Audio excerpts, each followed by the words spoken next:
Hi, Blue Devils. I want to take a few minutes to go over the survey results from the training that we had on the 20th concerning crisis response and violence prevention.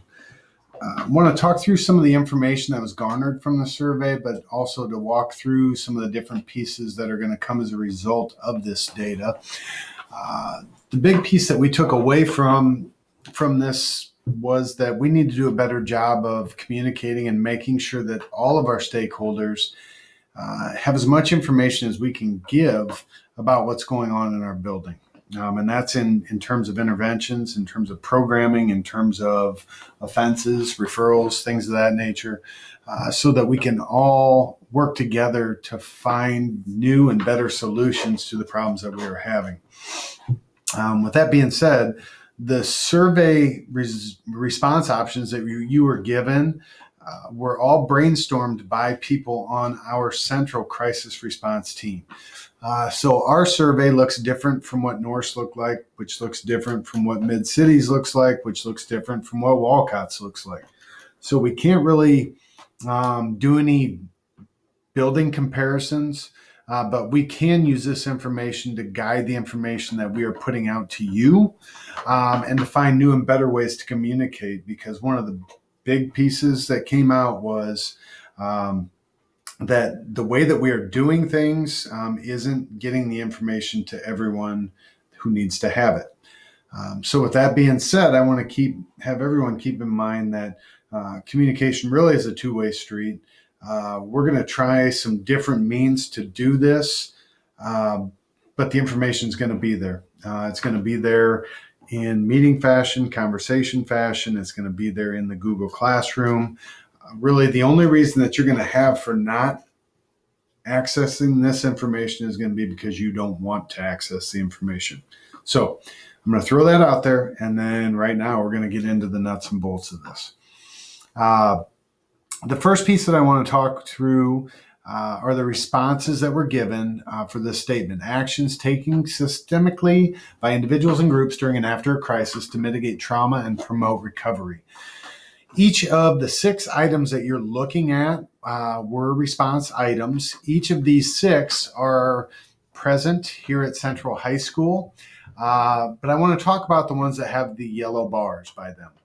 The blue bars were items that people thought were enacted with fidelity. The orange were enacted inconsistently, and the yellow are those that people did not know were enacted in our building.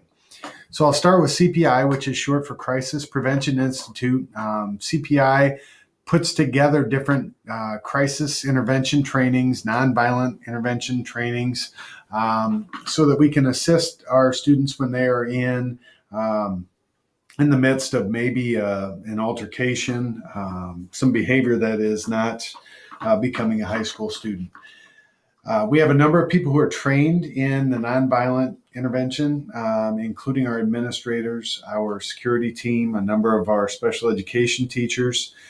We will be developing a CPI building-wide team that will be available to respond if need be in the future. That should have been in place already, but the trainings that were scheduled for August and September fell victim to the pandemic. So long story short, CPI is here. We'll get more information to you about that, but that will grow. I'm going to skip over to P3 referrals. We've been the only building in the district that has been using the P3 app for the last, year and a half, I believe. We did a great job of promoting that initially, and it's been available, as I just said, this year as well. We've only put it out, I think, on eBlast and Auto Dialer this year, but we need to probably amp that up a bit. But this is a great way for any stakeholder to report an incident that they have witnessed that they know shouldn't be happening at school, outside of school. It's a means to report, for instance, potential abuse outside of the school day. And these referrals then go to Mr. Heller and myself, along with the superintendent, Mr. Scott, Officer Quick, or Sergeant Quick, Officer Sharif, and a number of other people. So it's a way for there to be a quick response to a traumatic incident. School-based therapy is alive and well here at Central High School. Last year we had 2 different school-based therapists. At this point in time, we only have one, Amy Massey, and Amy has a full docket Typically, students are referred to the student intervention team or SIT. They are taken through usually some tier 2 interventions before being referred, but there are always those that are referred directly to school-based therapy, and that's adults at home obviously need to sign off on that, but that's something that we do have available. And I will talk a little bit later about some PBIS structures. Violence. You are asked on this to respond to the following statement: any act that threatens the physical or emotional safety to oneself or others, and you're asked to rate them by the number of occurrences that you estimate you have seen for fights, gang violence, intimidation, cyberbullying, self-harm. I think there were some very perceptive assessments here. I think there were some that were probably based on some misperceptions, and it all comes down to the word that's at the bottom of the screen right now, which is communication. There are a number of things that are not communicable. We can't communicate, but there's a lot that is here that we need to do a much, much better job of communicating, and I take responsibility for that. So moving forward, we are going to have a system for getting information to you that is a little bit more real time than it has been in the past. The thought right now is to use a department meeting once a month to talk through behavioral referrals, to talk through suspension data, to make sure that you know what's going on, to give you the opportunity to ask questions and to come up with responses and possible solutions to problems. And then to have that information flow back to our BSAT, to our PBIS team, so that we can plan further action to address problems. The key here is going to be that we cannot be admirers of the issues. Much like the data that's in front of your face right now, it's easy to sit here and admire the fact that cyberbullying is an issue, and a lot of us feel like it happens every day. Wow, look at that. Behavior guidance pops up as an email in the midst of this.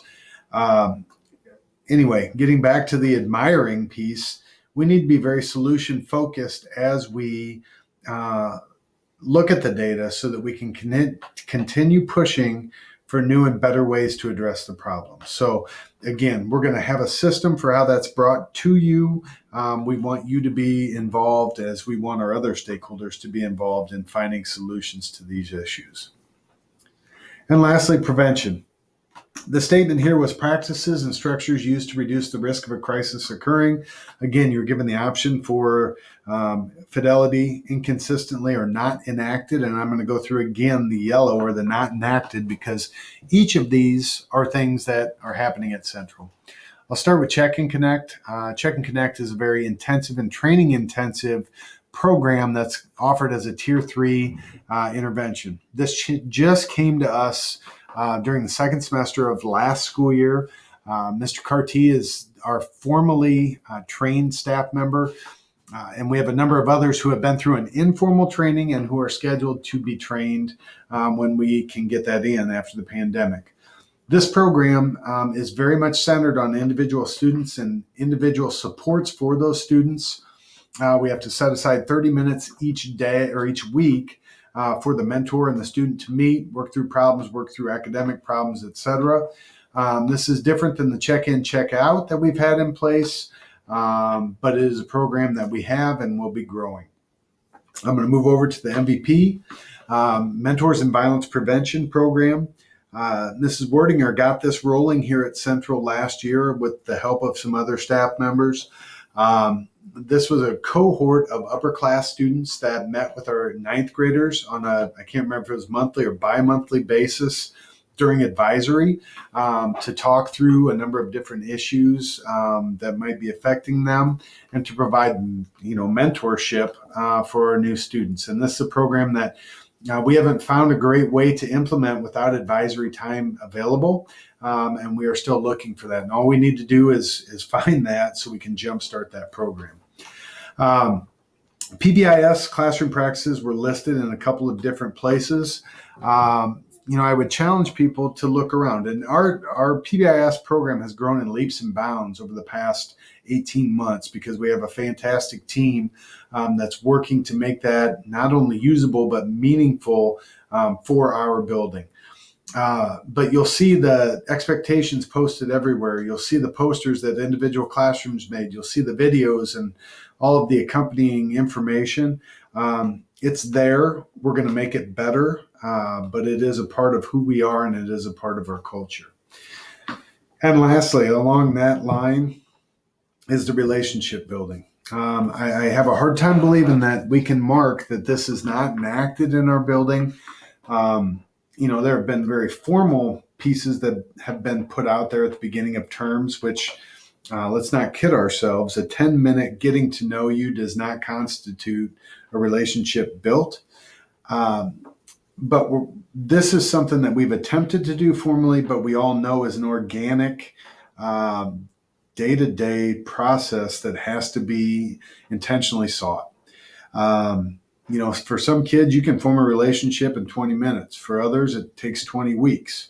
And that's based on a lot of different factors. But this is something that we need to keep getting better at, something that we need to keep working at, like I said, intentionally, because this is the key to everything else that we're doing. If we can connect with that kid's going to feel safe. That kid's going to feel comfortable coming to us with an issue. And we're going to be well on our way to making them be successful at school. A lot of times that comes through a club or an organization, a team, but we need to work at it, and we need to understand that our students are our students, and we need to do everything we can to make them feel like this is the place that they want to be on a daily basis. With all that said, time is of the essence right now. A lot of these things have, including our discipline data, has fallen by the wayside because of the model that we're being forced to teach in right now. But we need to find ways to bridge this gap. So, I babbled for quite a while here today, and I apologize for that. But we're going to keep putting the information in front of you in a number of different ways. If you have questions, you have an administrator with you, please ask away, and we'll get you answers as quickly as we can. I appreciate your attention to this, and we'll see you soon. Thanks.